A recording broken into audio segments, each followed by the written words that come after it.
Hello दोस्तों, मैं मोहम्मद नजमुल और आप देख रहे हैं एमएम टेक्नोसॉफ्ट यूट्यूब चैनल। दोस्तों आज के वीडियो में बात करेंगे ट्रूथ ऑफ चाइना, यानी कि चाइना के बहुत सारे सीक्रेसी ऐसे हैं जो कि हम लोगों को मालूमात नहीं है।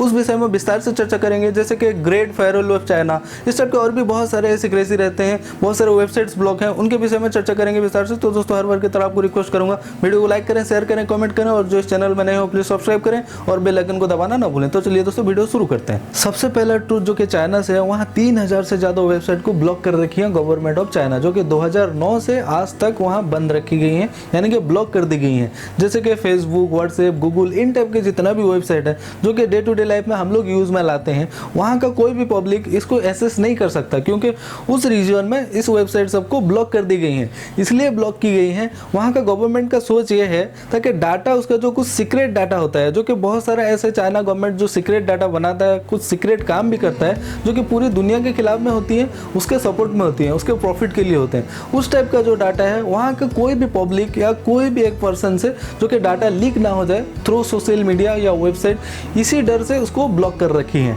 और दोस्तों जैसे कि हम लोग यहाँ व्हाट्सएप यूज़ करते हैं, वहाँ वीचैट यूज़ करते हैं, जिस तरह से हम लोग यहाँ गूगल यूज़ करते हैं सर्च इंजिन, वहाँ पे बाइडू यूज़ करते हैं, जिस तरह से हम लोग यहाँ यूट्यूब यूज़ करते हैं, वहाँ यूक्यू नाम की एक वेबसाइट है उसको यूज़ करते हैं, इसी हिसाब से वहाँ यूज़ में लाया जाता है। पर जो कि हम लोग आजकल डे टू डे लाइफ में यूज़ करते हैं, वो सारा वहाँ ब्लॉक कर रखा है। इसलिए जो कि चाइना के कुछ फ्रेंड ऐसे होते हैं जो कि फेसबुक में बहुत सारे फ्रेंड होते हैं आउट ऑफ कंट्री से, वहाँ चाइनीज़ बहुत कम मिलेंगे। आप सर्च मार के देख सकते हैं, चाइनीज़ बहुत व्हाट्सएप, गूगल, फेसबुक, इन सब में, जो कि जीमेल, इन सब में चाइनीज़ बहुत कम मिलेंगे, इसलिए कि वहाँ उस रीजन में ब्लॉक है। जो भी यूज़ करते हैं वीपीएन के थ्रू यूज़ करते हैं, वो भी कानूनन अपराध है। सेकेंड ट्रूथ है ग्रेट फायरवॉल ऑफ चाइना। दोस्तों ग्रेट फायरवॉल ऑफ चाइना का मतलब ये है, एक बाउंड्री लाइन होती है। फायरवॉल मतलब एक बाउंड्री लाइन। जैसे कि बहुत सारे वेबसाइट जो हैं, चाइनीज़ वेबसाइट और चाइनीज़ सोशल मीडिया, उसके चाइना के जो रीजन है उसी के अंदर ही एक्सेस हो पाएंगे, उससे बाहर नहीं।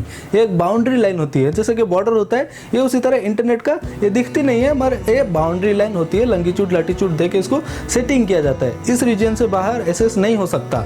फॉर एग्जाम्पल पकड़ लीजिए इंडिया और चाइना का जो बॉर्डर है, पकड़ लीजिए इंडिया में खड़ा होकर मैं चाइना का जो वेबसाइट और सोशल मीडिया को एक्सेस करना चाहूँगा, नहीं होगा। क्यों नहीं होगा? क्योंकि उस रीजन में असेसमेंट के लिए अलाउ नहीं किया गया, वहाँ एक फायरवॉल है, मतलब बाउंड्री लाइन है।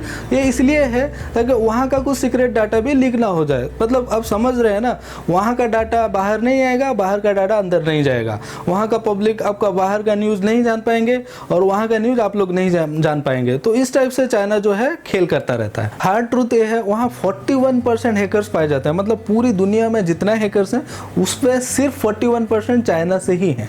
दोस्तों वहाँ हैकर्स का संख्या भी बहुत है। किस टाइप का हैक करते हैं? जैसे कि आप सुने होंगे ग्रेट कैनन नाम का एक साइबर अटैक होता है। उसमें क्या होता है, फॉर एग्जाम्पल पकड़ लीजिए एक वेबसाइट है, उसमें 250 यूज़र को असेसमेंट अलाउ की जाती है पर सेकेंड। फॉर एग्जाम्पल अगर आपको उसमें 2.5 लाख आप असेसमेंट कर दिया जाए तो क्या होगा? वेबसाइट क्रैश हो जाएगा, वेबसाइट नष्ट हो जाएंगी। तो इसी हिसाब से वहाँ साइबर अटैक किया जाता है। मतलब चाइना से 41% एक्रॉस वर्ल्ड में 41% हैकर्स चाइना में बैठ के पूरी दुनिया को हैक करते रहते हैं। 41%, समझ रहे हैं ना किस हिसाब से चाइना यूज़ करता रहता है हम लोगों को। फोर्थ ट्रूथ दोस्तों, फोर्थ ट्रूथ ये है, चाइनीज़ जो है ना बहुत डाटा चुराते हैं। पकड़ लीजिए हम लोग जब एक मोबाइल खरीदते हैं, मैक्सिमम मोबाइल लैपटॉप पीसीज जो है चाइना में ही प्रोडक्ट होती हैं और चाइना में असेंबल होता है।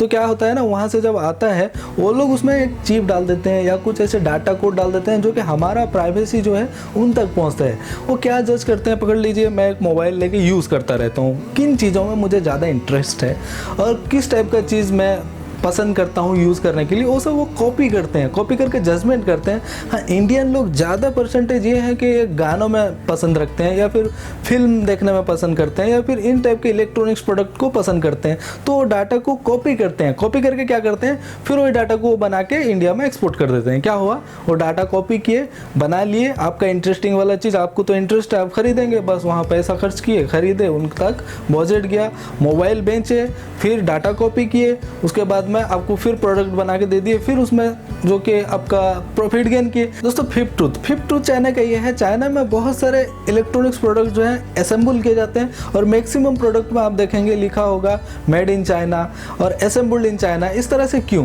क्योंकि वहाँ पे कुछ सालों पहले चाइना में इस तरह से एक फैसिलिटी दिया गया था, जैसे कि हम लोग के यहाँ मेक इन इंडिया, जो कि हम लोग इंडिया में कोई भी बड़ा कंपनी को यहाँ परमिशन देते हैं और फैसिलिटीज़ देते हैं यहाँ कंपनी एस्टेब्लिश करने के लिए।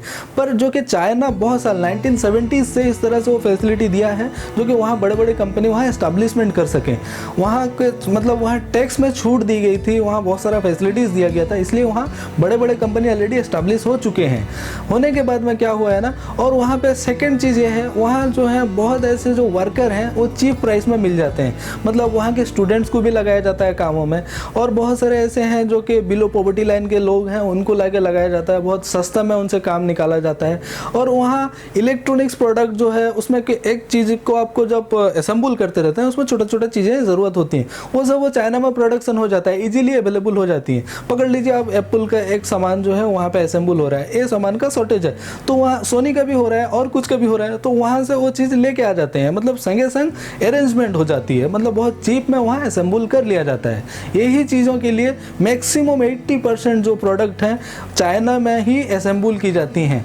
बाहर अगर असेंबल किया जाए वहाँ थोड़ा एक्स्ट्रा खर्चा हो जाता है। पकड़ लीजिए यूएसए में अगर असेंबल किया जाए वहाँ जो लोग हैं उनको चार्ज बेसी देना पड़ता है, क्योंकि उन लोग ज़्यादा रिच होते हैं ना, उनको पैसा ज़्यादा देना पड़ता है। पर यहाँ चाइना में क्या होता है ना, बहुत बिलो पॉवर्टी लाइन में भी ऐसे लोग हैं जो कि काम खोजते रहते हैं, उनको दिया जाता है, बहुत कम दामों में उनसे काम निकाला जाता है। सिक्स्थ ट्रूथ ये है, दुनिया की पूरा पोल्यूशन से 29% पोल्यूशन सिर्फ चाइना से ही मिलती है, क्योंकि वहाँ बहुत सारे इंडस्ट्रीज़ है और बहुत गाड़ी घोड़े चलते रहते हैं। वहाँ पे सिर्फ 29% जो कि चाइना से ही पोल्यूशन पैदा होती है। फर्ज कीजिए आप बीजिंग सिटी में रहते हैं, बीजिंग सिटी में अगर एक दिन रहते हैं तो 21 सिगरेट पीने के बराबर वहाँ पोल्यूशन पैदा होता है। पकड़ लीजिए आप अगर 21 सिगरेट एक दिन में पी लेते हैं, अगर वहाँ बीजिंग में है कुछ भी सिगरेट नहीं पिए हैं, तो इससे जो खतरा होता है बॉडी के लिए उससे वही खतरा होगा बराबर। 7 ट्रूथ चाइना से ये है, वहाँ बहुत ऐसे लोग अभी भी मौजूद हैं जो कि शेल्टर में रहते हैं, मतलब बहुत गरीबी सीमा रेखा के नीचे ही रहते हैं। वो किस तरह से, जैसे पकड़ लीजिए 100 मिलियन से ज़्यादा लोग ऐसे हैं जो कि $1 से कम खर्च करते हैं, मतलब एक दिन में उनका खर्च $1 से कम है, मतलब कितना 70-80 रुपये होगा, 70-80 रुपये में एक दिन में वो चल लेते हैं। मतलब इस तरह से लोग हैं, उनको सिर्फ काम में लगाया जाता है, खाने पीने के लिए दिया जाता है, बस इतना ही, उनका कुछ डेवलपमेंट नहीं होता है। 8th ट्रूथ जो कि चाइना से है, वहाँ का जो कैपिटल पनिशमेंट होता है, मतलब पनिशमेंट सिस्टम किस तरह से होता है, अगर आप कुछ कानूनन अपराध करते हैं जैसे कि कुछ मर्डर हो गया या फिर मादक पदार्थ लेन देन हो गया, इन टाइप के अगर कोई काम में आप लिप्त रहते हैं तो आपको वहाँ मतलब शूट कर दिया जाएगा। आपको उसका पनिशमेंट कैसे होता है, शूट कर दिया जाएगा, और नहीं तो फिर जो कि पॉइजन वाला इंजेक्शन देके आपको मार दिया जाएगा। इस टाइप के वहाँ का पनिशमेंट सिस्टम होता है।